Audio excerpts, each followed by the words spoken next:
The design goal was very simple. It's a school building where the prime purpose is to learn, to educate. Design goal was to keep the building as simple as possible so that the learning process becomes faster, better, and it adds value to what they are teaching. This building is occupied by many different age group of people. So, for example, if a child approaches the reception, the height of a toddler is different than a height of a teenager.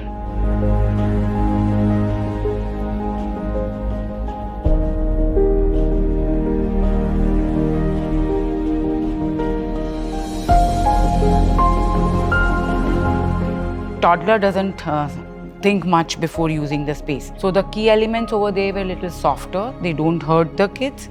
They were approachable by the kids, easily approachable by the kids. Whereas in upper classroom, it's more on a learning process because the teenagers prefer to be more outside, focused more on outside four-wall classroom. So the spaces over there were more functional, helping them to all the students with a very comfortable zone.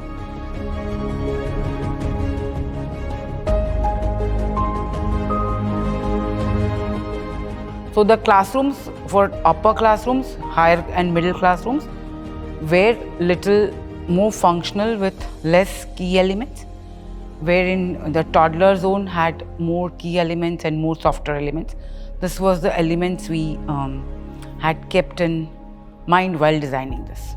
So while designing, the outdoor spaces were also equally important for us indoor spaces.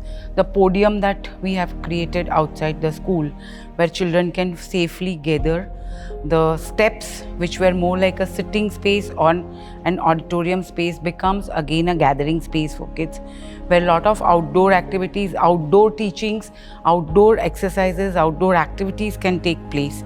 So these are the elements. So we focused equally on the outdoor elements as much as the indoor elements so that the teaching happens in a very smooth way.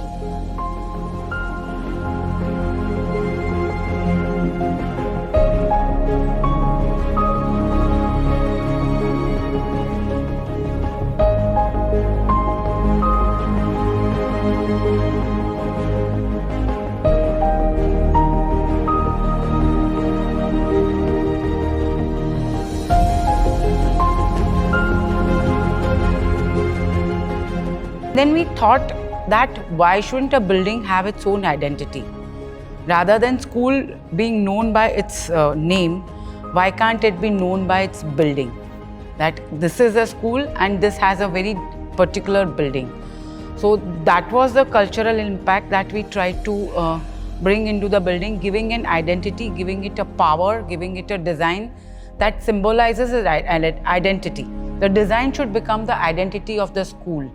That was the whole thought process, and that is where the elements like exposed brick and certain windows and podiums and steps being an auditorium came into the picture.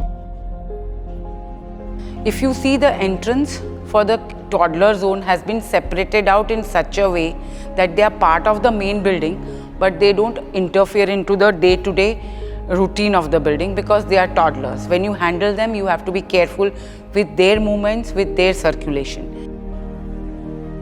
Today's teenagers, they are not really they are really carefree. They just want to jump around, they want to run, they want to exercise. So the entrance for them is through the podium. So when the entire school is packed, you can see that no one is hindering each other. Toddler zone or the nursery class or the pre-K school class can function independently even despite being part of main school premise.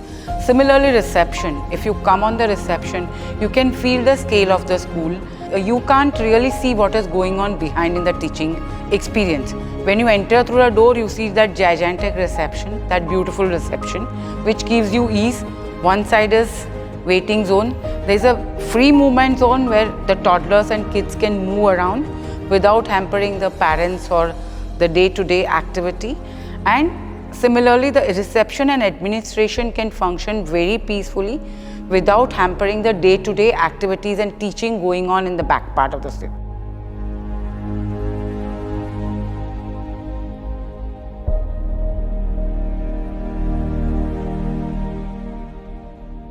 So this place was specifically keeping in mind the age group up till 5 years. These kids are very careless. They are not afraid of any danger.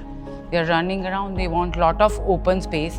So the space in between was kept open freely with water body and sandpit to give them that free zone to run around, to do all sorts of activities in open. It is very difficult to make a toddler sit in the classroom.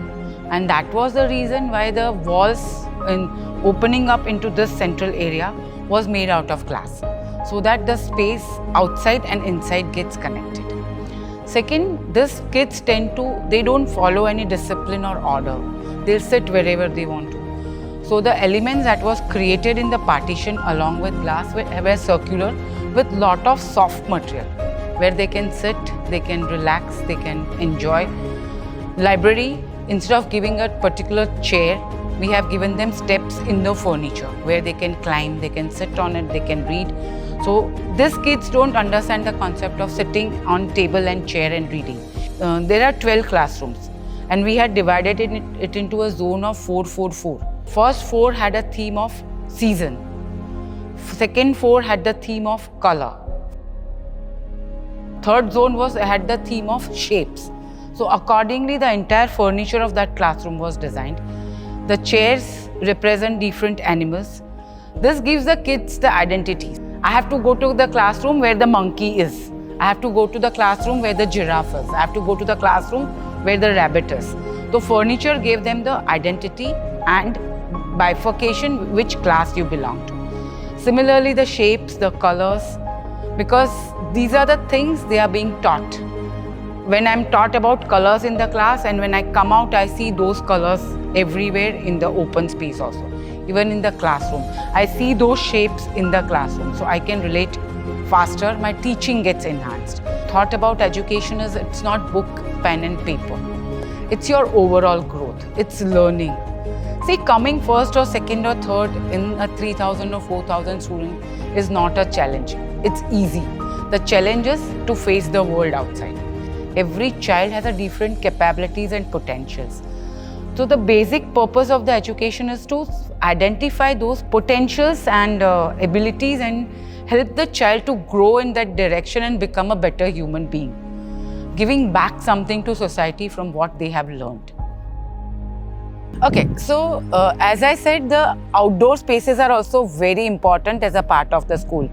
When we were studying the school buildings that are designed, we decided that outdoor elements would be a very important part of our designs and it will blend with the teaching activities. So there are some sports which are bigger spaces like box cricket or swimming pool which are made for teenager kids. So the entire landscape is in a very organic form where kids can keep running. There are mounds in between where kids can sit, they can do jump, roll and play around. So the outdoor space becomes for everyone and it becomes a part of the learning process.